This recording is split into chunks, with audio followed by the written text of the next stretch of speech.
Okay, good, ready? I'd like to call the meeting to the order for the City of Oxnard Council Public Works and Transportation Committee meeting for this today. Madam Clerk, can we have the roll, please?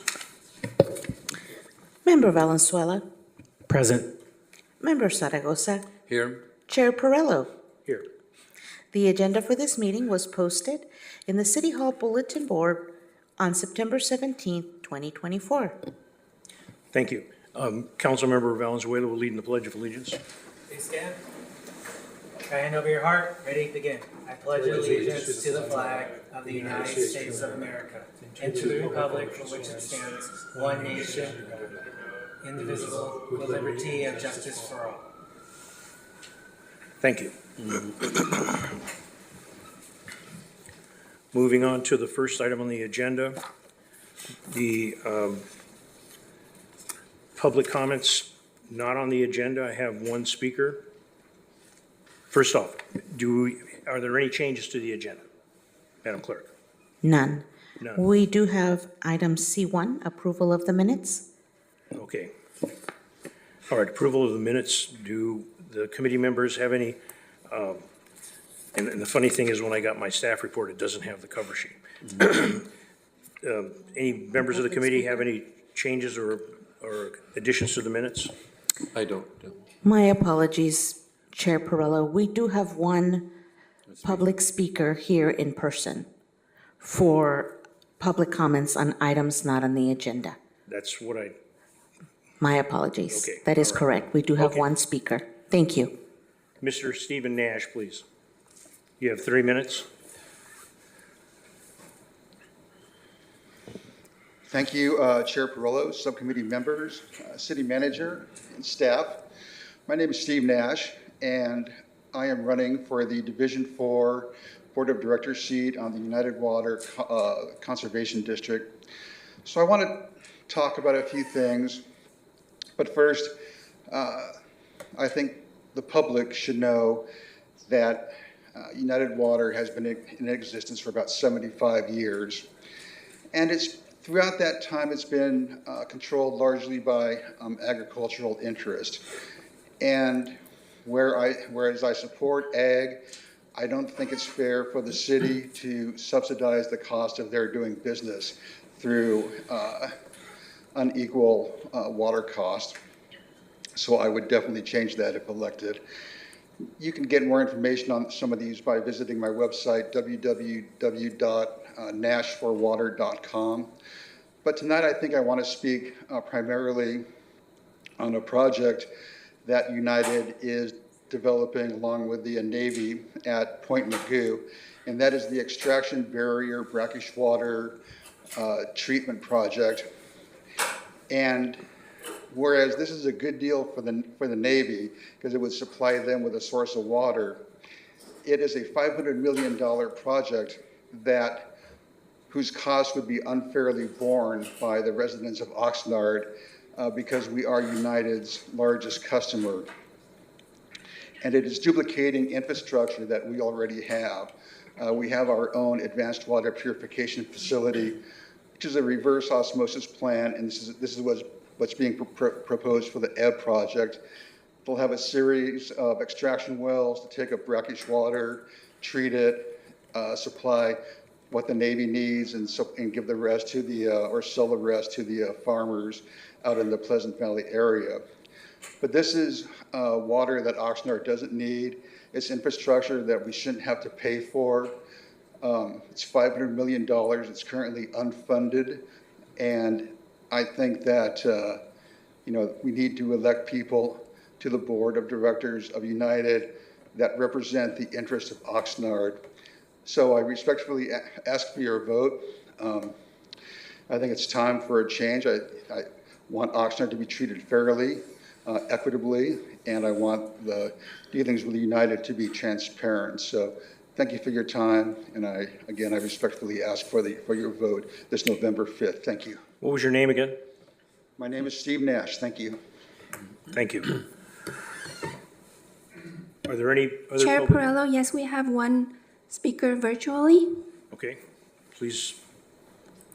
Please tune in. Lyra, please press star 6 to unmute, and you have 3 minutes, please.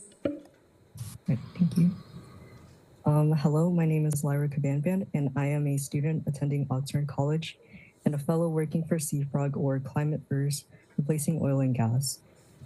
While I'm here, I want to invite everyone to an upcoming community input session regarding state regulations on reducing air pollution at the Oxnard High School Library on the 26th of this week from 5 to 7 p.m. For this event, the California Air Resources Board, CARB, will go over the details of new advanced Clean Cars Amendment, in which we as a community members will have the opportunity to share feedback and to build awareness surrounding transportation fuels and the contributions on greenhouse gas emissions and other toxic air pollution emissions, with the goal of using alternative methods for a cleaner community, including electric cars. Spanish and Mixteco interpretation will be provided, as well as food, refreshments, and activities for both children and families. Thank you, and may we hope to see you there soon. Thank you very much. Are there any other speakers? Chair Perrella, there's no additional speakers virtually or in person for this item. Okay. We'll move to the minutes and the approval of the minutes. Are there any recommendations or changes? Do I have a motion? Move the approval. And Madam Clerk, are there any speakers on the minutes item? Chair Perrella, there's no speakers for this item. Okay, I'll second the motion. Please go ahead and call the roll for the vote. Member Valenzuela. Aye. Member Zaragoza. Aye. Chair Perrella. Yes, Thank you. Motion carries 3-0. thank you very much. Moving on to the next item of the agenda, D1. And I do know that we have some written comments on this. I don't know if we have any speakers on this, but we'll call them on. The item on the agenda, budget appropriation for design and construction activities of the Mandalay Seawall project. The recommendation that the Public Works and Transportation Committee recommend that the City Council approve and authorize the new project budget appropriations in the amount of $1.5 million from the available funds balance in the General Fund 101 and corresponding capital outlay fund number 301 to the Mandalay Bay Seawalls Capital Improvement Project C1901. There is a Measure M. Because of Measure M, there's a presentation. I'd like to compliment the presenter, Mr. K.J. May. Very nicely done. Madam Clerk, do we have any speakers on the item? Chair Perrella, there's no speakers virtually or in person for this item. And as I mentioned, we had 2 written comments, and I greatly appreciate the public taking the time to send those in to us. Do my committee members have any questions on this item? I don't know. No, you don't. No? Okay. I have a couple of questions.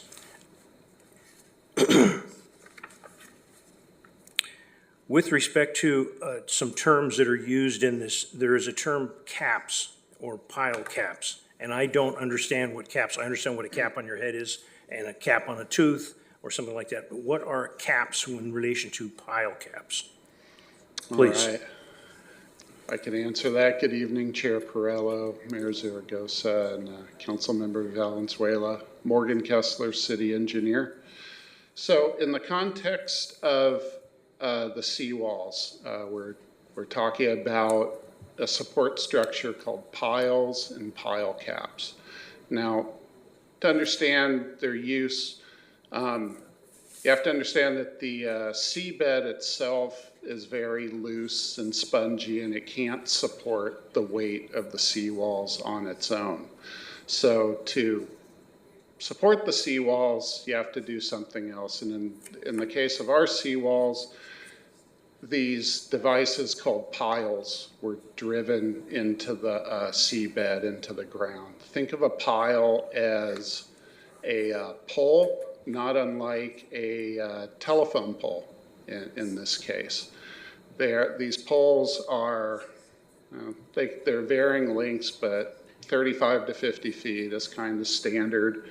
Think of about the diameter of a wooden telephone pole. And these piles, these poles are driven into the ground, into the seabed with usually a diesel-powered pile driver. It's essentially a big hammer. Hammers these into the seabed until you can't hammer them in anymore. Once you have a line of these poles in the seabed, they can't support, it's not easy for them to just build a seawall on top of. So you have what's called a pile cap. And this pile cap is nothing more than, in this case, it's a concrete beam that joins the tops of the piles, like a cap on your head, like you just said. And it's usually a rectangular beam that's cast in place. And then once that cap is over the piles, you have a nice, flat, strong, square surface in which to build whatever you want. With the seawalls, that's what the seawalls are built on top of. Okay, thank you very much. A couple more questions. I appreciate that information. There's a line in the staff report, and it mentions, and I'll read the specific line, and they're talking about the conditions. This quote, it's on the page 9. This is because marine boring organisms have direct access to the untreated timber support pilings when the seawall foundations are not covered with enough seabed. Okay, and the only question I have specifically on that, was there a reason that we can find out why the piles were untreated? As you mentioned, telephone poles, I know they treat telephone poles, some pretty nasty stuff. And I know this is going back, these things, as the staff report, very thorough, 1969, 1970. I'd only been out of high school a year. So, I mean, it's a long time ago. But was it common that we didn't treat pilings, or predecessors didn't treat pilings going into that type of stuff? I would say from the plans I've seen from back in the day and, up until now, I believe, it was typical to not use treated piles, and I'll try to explain why. The reason telephone poles and exposed piles, especially on land, are treated is because some of it's, exposed to soil that has organisms living in it. And those organisms attack the wood and rot it out or bore into them, they destroy the wood. In the marine environment, especially in the essentially bay muds that you have in Oxnard, once you get down below a few inches of the seabed surface, it's anaerobic. There's no oxygen down there. It's actually a very good place to preserve wood. Okay. That's why, you might have read or seen shows about, say, the Viking ships in Scandinavia, well preserved in the seabed. Sunken ships, well preserved wooden frames of these ships. It's because once they're buried in the seabed, there's no oxygen to aid in the decay of the wood. Okay. With the same statement, if the marine boring organisms have direct access to the untreated timber, the question in my mind, there must have been at one time that the pilings were covered. And now there has been a terrific presentation. And this is Mr. May, is that correct? Thank you for your work. The maps and everything, they indicate all the things that have been found with the divers.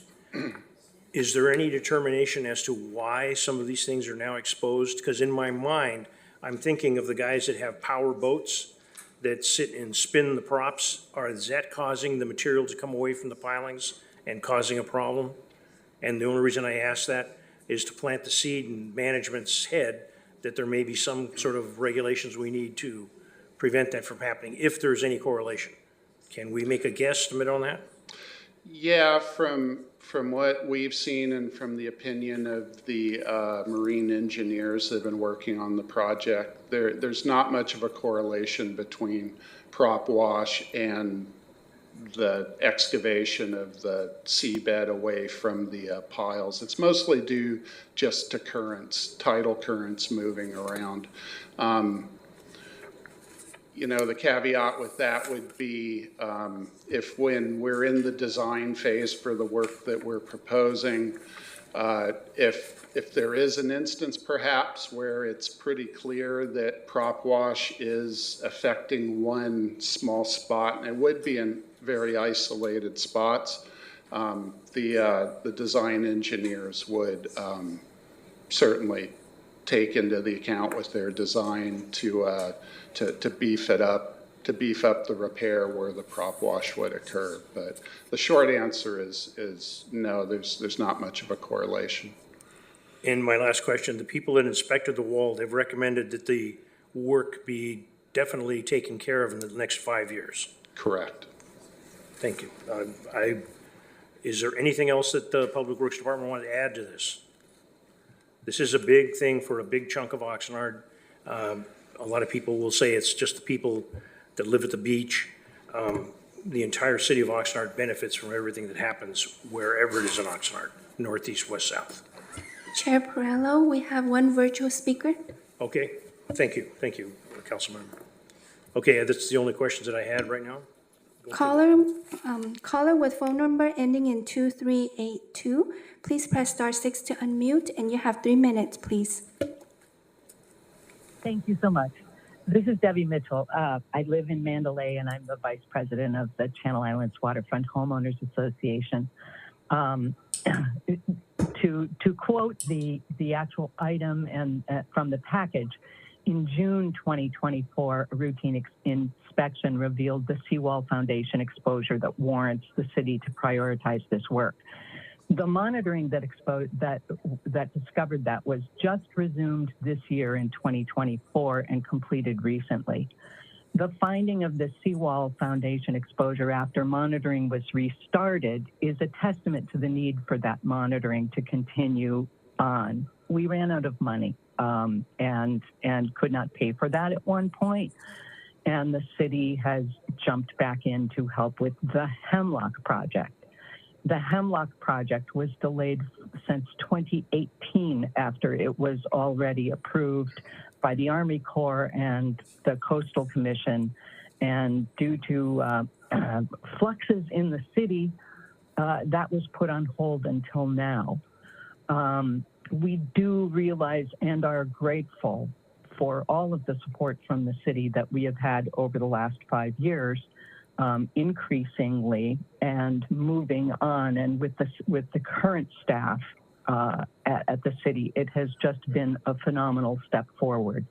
But the finding of this seawall foundation exposure after monitoring was restarted, to delay repairing this exposure, in my mind, is like driving on bald tires or ignoring the need for an oil change in your car. This is preventative maintenance that, if not done, threatens the integrity of the seawalls in those locations. The delays of the past have exposed greater and greater degradation over a 50-year lifetime of the seawalls, with many, many years of deferred maintenance and an increase in technology and understanding and ways to treat it. The Hemlock project is currently pending Coastal Commission and Army Corps approval after 6 years of waiting for that. This request before you is based on the outcome resulting in a priority need. If all goes well and the Hemlock project is completed, the outcome of the R&D process will take time to evaluate. That evaluation is necessary to establish the engineering reports on which the funding 30 plan can be seconds. established. We know that the funding for the entire 7.5 miles of seawall will take time and need to be done in phases. We appreciate the efforts of the city to move this forward and hope the city approve this important investment. Thank you. Thank you very much for your comments. I greatly appreciate it. Any other comments? Chair Perrello, there's no additional speakers. We did get written communication from Ms. Mitchell and Mr. Clark. Oh, excuse me, Chair Perrello, we have another virtual speaker just now.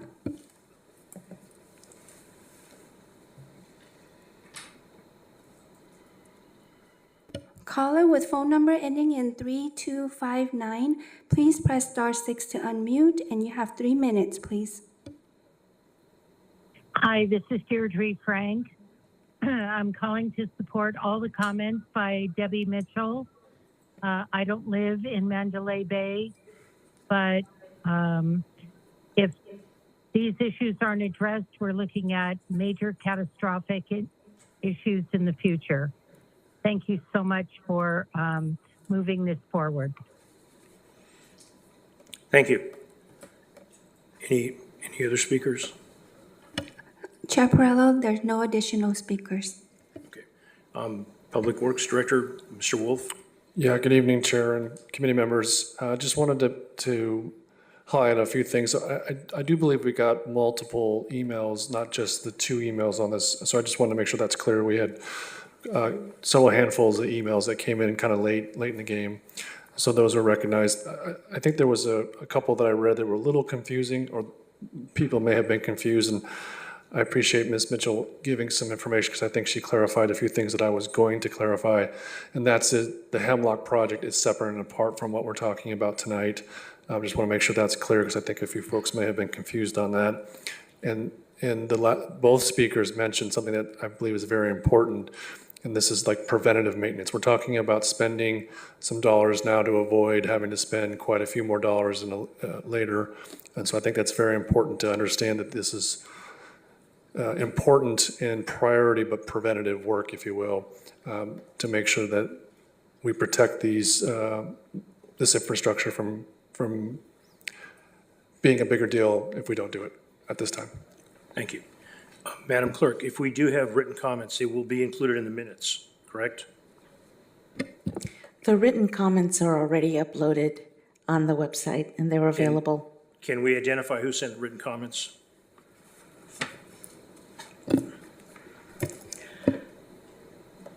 Chair Perrello, we don't need to identify them here on the record. There's about 30 of them, but they will be memorialized in the minutes, so anybody can take a look at them. Thank you. Thank you. Thank you, Madam Clerk. Do we have a recommendation on this item? Yep, so moved, but a quick question, Mr. Chair. The seawall update and timeline, it says dredging design in progress, permits have not been started for dredging. The plans for seawall repairs have been submitted for approval and brought to the standstill by the city because it was too costly, and now we're engaging in value engineering. And now we're looking at the consultant to see the consultant was correct, is that? So, Mr. Mayor, I think you're reviewing a document that's providing some history of what's happened in the past, and so that information is prior steps that we're taking. And so I believe that the person that submitted that written document was just trying to memorialize what's happened in the past. Okay.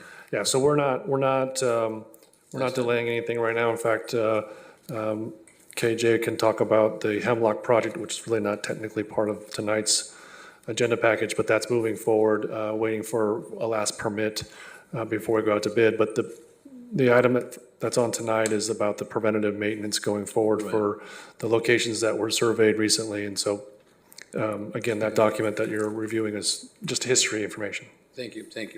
Okay. Nothing else. Chair Perrello, I move the recommended action.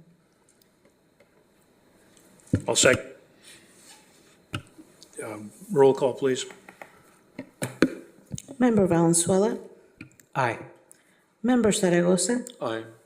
Chair Perrello. Yes. Thank you. Motion carries 3-0. Thank you. Thank you to all the staff and the work they did in this. Thank you. Thank you. Next item on the agenda is D2. The subject, Public Project Agreement 325-00098, with SandCon Technologies Incorporated for on-call cured in-place pipe repair services. Specifications number PW24-128. The recommendation that the Public Works and Transportation Committee recommend the City Council approve and authorize the mayor to execute an agreement with SandCon Technologies Incorporated for a total amount not to exceed $950,000 for a 3-year term for on-call cured in-place pipe repair services. Specifications number PW24128. Again, because the voter approved Measure M, there's no presentation this evening, but there is a video presentation online. Madam Clerk, do we have any speakers on this item? Chair Perrello, there's no speakers virtually or in person for this item. Thank you very much. My committee members, do you have any questions? Mr. Chair, Tim, the only question I have is how do you apply that material in the pipe? How do you apply it anyway? Because you got miles and miles of that, of pipes. Yes, certainly. Good evening, committee. My name is Tim Beeman. I'm the Assistant Director of Public Works overseeing water and wastewater.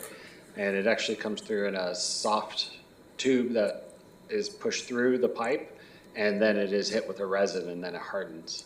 Oh, so I see the pipe's already there, so it's Yes. you don't inject the material, it's already on the pipe. That's correct. So the existing pipe becomes the carrier pipe, and then it's slip lined through and then pushed through with a resin, and that hardens. It's like a sleeve That's type. correct. Oh, okay, interesting. And I know you have, what do you say, so many gallons and so many miles of 6-inch to 66-inch pipe? My God, that's tremendous. Yes, those are. And you have pipes that we have the sleeves that are that big to insert in the 66-inch pipe. So for our trunk lines that do hit the 66-inch pipe, they're actually all in very good shape. They're relatively new compared to some of the other parts of our system, so we have not had to slip line those necessarily, but we do have the capabilities to go up to that size, yes. Well, that really helps, because we wouldn't have to dig up the roads or even disturb the pipe for that matter, just insert the sleeve, and that's phenomenal. That's fantastic. Thank you, Mr. Chairman. One question that I have, and it's, at least in my mind, it's not clear to me how this came about, and I'll read the paragraph. It has to do with how the price was arrived at. The discussion paragraph. The notice inviting formal bids for the project was published on June 27th, 24, and all bids are due and open July 18th, 2024. The city received only one bid, which is the cumulative total of the bid items which vary from linear feet per day and hourly rates of labor. The following bid is the cumulative totals of all these rates, and the SandCon Technology, $8,017. Can you please explain how they figured out, or we were able to figure out, even if it is just one bid, how that worked? Yes, and so the way that this works is the agreement, which is attached to the staff report. This has the bid item list in here, and this is actually what we base the cost on. So we may not necessarily know the length of the slip lining that we need to do. So if there's only a small section of the pipe that we'll do that. And so all of these bid item lists are based on a linear foot.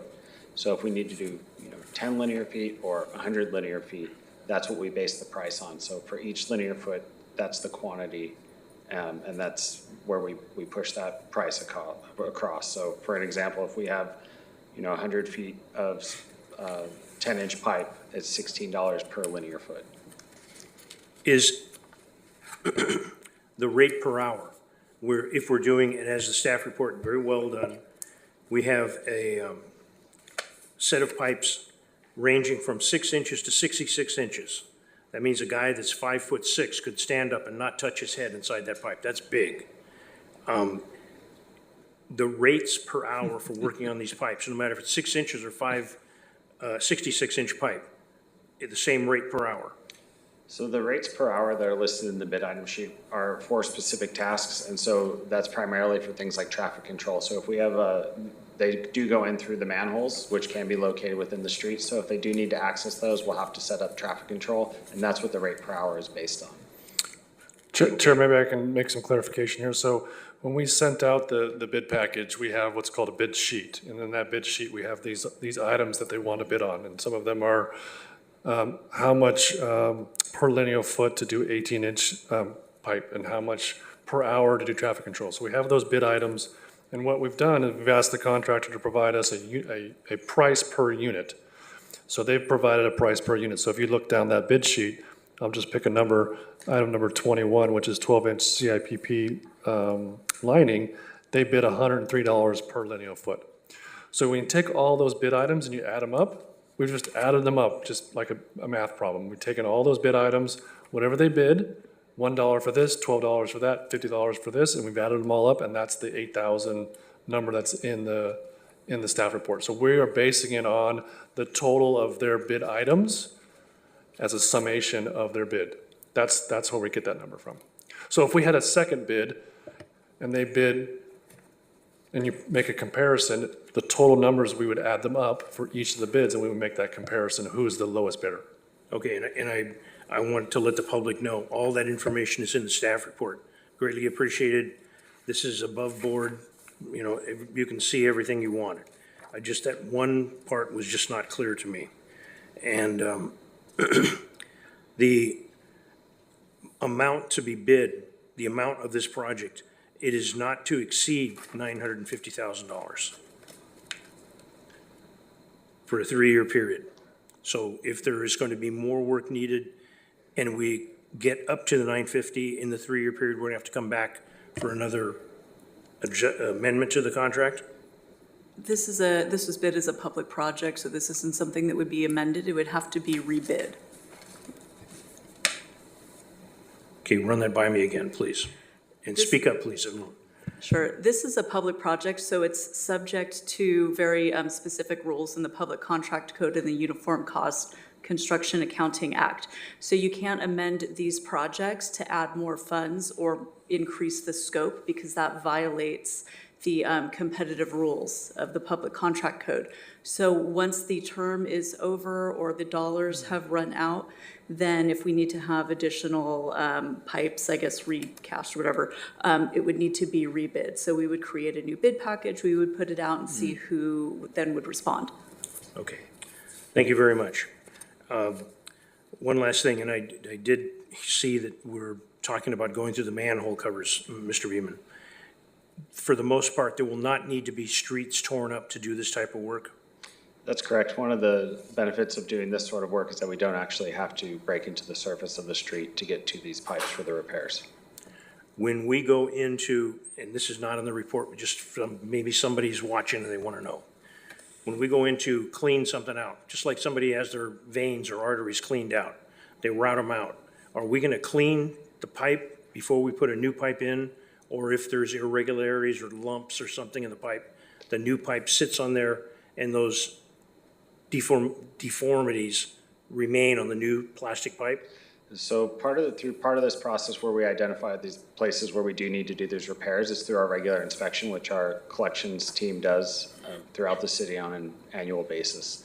And so when they identify a section, they do clean and flush the line prior to this being installed. That's correct. And that is why sometimes people will be annoyed when they see the big yellow truck with the big thing over the top. That's what they're doing, correct? That's correct. Okay. Thank you. Those are the only questions I have. Anything else? No. Do we have a recommendation?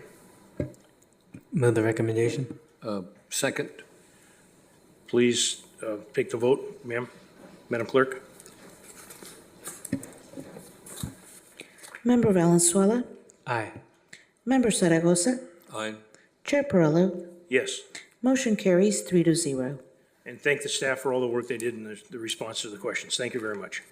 Next item on the agenda, D3, subject agreement 325-00090 with SNF Polydine Incorporated, doing business as Polydine Inc., for the supply and delivery of anatonic polymer. I think I'm saying it right. Is it an anatonic polymer? It is? Anionic. Anionic, yeah. Okay, thank you. Thank you for the correction. The recommendation that the Public Works and Transportation Committee recommend the City Council approve and authorize the mayor to execute an agreement with SNF Polydine Incorporated, doing business as Polydine Inc., in the amount not to exceed $750,000 for an initial term of 1 year from October 2nd, 2024 to October 1st, 2025, with the option for 4 consecutive one-year period extensions that shall not exceed a total of 5 years for a final term ending October 1st, 2029 for the supply and delivery of anionic polymer wastewater division. And please correct me again, because I don't think I said it right again. Again, the voters in their wisdom, which I believe was limited, they approved Measure M, and there is a video presentation. There's not one tonight. Do we have any public speakers on this item? Madam Clerk. Chair Perrello, there's no public speakers virtually or in person for this item. Okay, any comments or questions from the council members? Mr. Chair, Tim, I was just looking at slide number 3, where it says the Oxnard Water Resource Recovery Facility, WRRF, treats 17 million gallons of wastewater per day. The suspended solids for the 17 million, that's a lot of gallons of water. And how is that done? Simple, I'm sorry. Committee members, my name is Tim Beeman, Assistant Director of Public Works, overseeing water and wastewater. And yes, the 17 million gallons a day is about the average that we treat through our wastewater treatment plant. And those suspended solids are solids that you can actually, for the most part, see, but they do not sink down through the process. And so this anionic polymer bonds with the solids, and that settles them out through our clarifiers and other treatment processes. I was looking at slide 4, you have a lot of the suspended solids, and by the time you finish, it's clean water. Is that clean, all 17 million gallons? No. You would not want to drink that water, no. No. You would not want to drink that water, but it is. No, but I mean, it looks that clean, that would be. You can see through it. Exactly right. So Tim can talk a lot more in depth, but this is just one of the first processes of the treatment for the wastewater. So this is just removing the solids is one of the processes. We have several processes that occur through this wastewater treatment plant. And Michael, is that a mandated item that we have to do that? Or Tim? It helps with the efficiency of the treatment process. And so our whole goal through the treatment process to remove the liquids from the solids, and so that this polymer actually helps us achieve those efficiencies that we're looking for. Very good. Thank you. Thank you, Mr. Chair. I see that we have our wastewater division manager, Mr. Hauser. Is there anything you'd like to add on this item? No. And we have a retired wastewater worker in the audience, 30-some years in the job, I believe. Ladies and gentlemen, this process, and I did ask them, 17 million gallons a day. I have no idea how much 17 million gallons a day is. None. But would 17 million gallons fill up Dodger Stadium or the Los Angeles Memorial Coliseum or a gravel pit over at River Park? I don't know. And I don't expect an answer now. But it's a lot. Maybe he has an answer. But that is a lot of material. And ladies and gentlemen, if you're unaware, most people flush toilets, turn on the water tap 24/7, 7 days a week. Our public works staff, Mr. Hauser's group, and everybody else associated with it, they make sure that everything is running hunky-dory. We don't get in trouble with health, safety, and welfare or major fines or health concerns, people getting sick. It's a big deal. Do you have 17 million? Sure. So 17 million gallons a day through the treatment plant every single day is about the size of a football field and a 4-story building. So if there's a 4-story building on top of a football field, that's the volume of water that we treat at the wastewater treatment plant every single day. I was way off in my guesstimate of Dodger Stadium, but that is information that I think I'll never forget. 4-story building the size of a football field. Yes, sir. Thank you very much. That's a lot of, it's a lot. The other questions I have with respect to the jar testing and the vendors and things, when we do, on page 55 of the staff report, we identify how the process works and we identify the various, if anybody wants to bid for the work that they do, but we also identify, and it's a suggestion for staff and city manager, we identify positions that review this and make determinations. I think it's a good idea to give the credit to the people that hold those positions and name them in some of these reports. There's a lot of responsibility and trust, and dedication that goes into a person getting that position, and then the credit for the good decisions that they make. I think in the future, we should acknowledge them.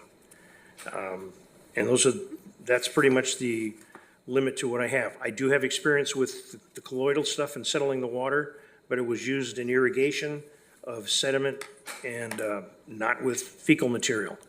And it's one of these things, out of sight, out of mind, until something goes wrong. And it's greatly appreciated what you're doing, your entire.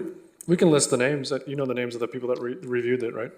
On this one in particular, I don't, but for these sorts of things, we always go towards the staff that are gonna have the best knowledge for something like this. We're obviously gonna use our wastewater division manager with Jan Hauser, his operations manager, Roberto Fuentes, and we also have a lot of assistance through Jennifer Yates in our purchasing group. Rebecca Norris is one of the part of her team who we use the most with wastewater. Okay, thank you very much. Thank you very much, Public Director, Mr. Wolf. That's all I can think. I want to editorialize here. When we first got involved in some of the findings of what we had with the city of Oxnard and what was going on with our sewer plant and how it had been, as a previous speaker on the seawalls, extreme deferred maintenance and what had happened.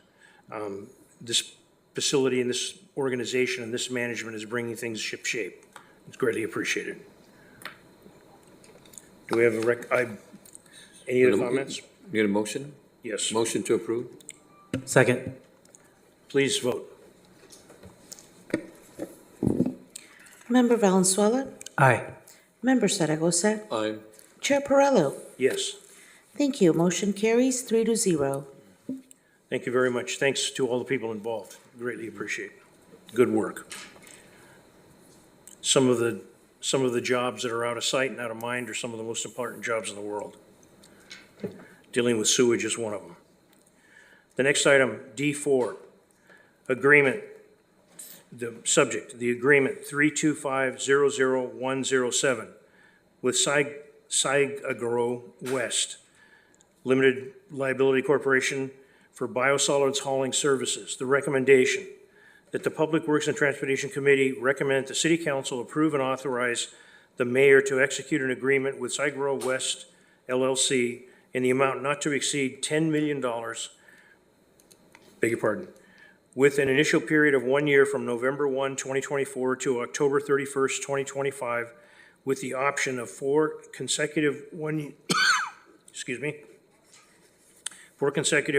one-year period extensions that shall not exceed a total of 5 years for a final term ending October 31st, 2029 for biosolids hauling services for the wastewater division. Again, Measure M will not allow for a presentation, but there is a video. Well done. Do we have any public comments on this item? Chair Perrello, we do not have any public speakers virtually or in person for this item. Thank you. Do we have any questions from members of the committee? Yeah, Tim, let me see. My understanding is that biosolids are being hauled from Oxnard all the way to Los Hills. Los Hills, is that in Kern County off the Freeway 5? In Kern County? Good evening, Chair and committee members. My name is Jan Hauser. I'm the wastewater division manager. Yes, it's up in Kern County. It's a little northwest of Bakersfield. North of Bakersfield. Yep. And also my understanding is that they also do, this company does the hauling also for the city of Ventura, Moore Park, Fillmore, and Camarillo. Yeah, they're one of probably the largest biosolids firm in the country, and they're very active in our local region. Mm-hmm. Yeah. And my understanding too is this is a requirement by Senate Bill 1383 that diverts the organic waste from the current landfills. Is that Yeah, correct? so we're currently landfilling all of our biosolids in the same area, real close to where it's taken now. This company composts 100% of the biosolids, and then they get rid of it in a beneficial way, usually to farmers out in the Central Valley. My understanding too in the past, I'm not sure if it's the same location, but the biosolids that were taken to Kern County in the area that they had the most beautiful grass you could think of, Oh, yeah. green as anything, so. It's good stuff. And it can come back and we can use it here too. Yeah, but thank you, Mr. Chair. Thank you. With that, I submitted this question, but I'll ask the one off the staff report here. The California Regional Water Quality Control Board revised monitoring and reporting program number R5200500077. The water quality in the San Joaquin Valley has been an issue. This organization that we're dealing with follows all the rules, requirements for those regional water quality. We don't have any problems. Oh, yeah, this is very heavily regulated by both the state and the EPA. And they require groundwater monitoring, air pollution permits. So they've been doing it for decades up in the same location. And so they're really on top of all that kind of stuff. We have no concern about it. And I appreciated we had multiple bidders on this. It's always nice to see people want to, do business with the city of Oxnard. The process that we went through to verify who would get the bid and the quality of their work, their qualifications, just a random thought. Over the weekend, a semi-truck dumped a load on the 126. And apparently the newspaper, don't know the facts, but the newspaper's attributing it to the gentleman who fell asleep. One of the problems with long haul or short-term trying to make a living driving a truck, they work a lot of long hours. Do we randomly check logbooks for the people that haul this material because it's considered a biohazard when we take it up north? If there was a problem, would that come back on us? Maybe the city attorney can answer that.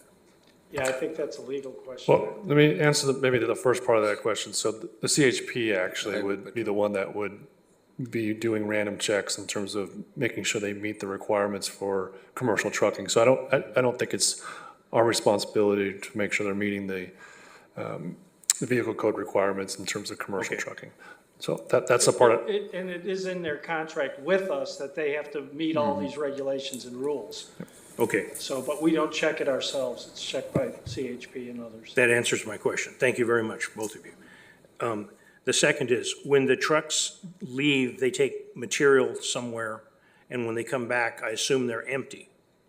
When we've identified the material that is being treated, it's going to be commercially available for composting, or for commercially available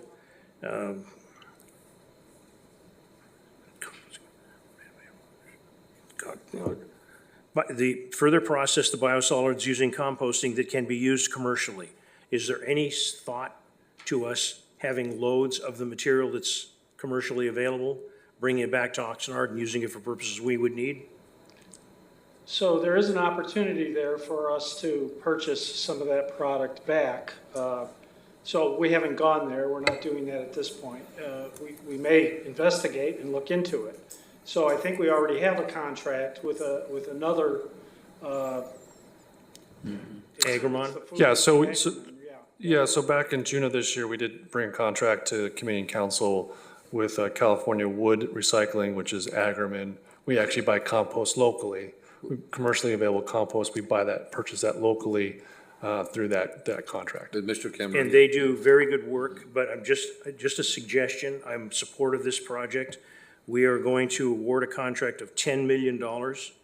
And if there's an opportunity to buy material from the people that we're awarding the contract to make their costs for hauling empty trailers to us less, we might want to revisit that when the contract with Agrimon Cal Wood goes away. From having a brother-in-law that was in a trucking business, they call deadhead loads, meaning nothing. Those are the most expensive loads you can get. You don't make a dime. Right. Okay, any further questions? No. Any other public comments or anything on this item? Chair Perrello, no. Okay, thank you. Do we have a recommendation? Move the recommended action. I'll second it. Please vote. Member Valenzuela? Aye. Member Zaragoza? Aye. Chair Perrello? Yes, Thank you. Motion carries 3-0. thank you very much. Thanks for all involved in the staff. Next item on the agenda, do we have anything for future agenda items that we'd like to look at? I don't, sir, no. No? Okay, with that, this meeting is adjourned. Thank you very much. Okay, good job.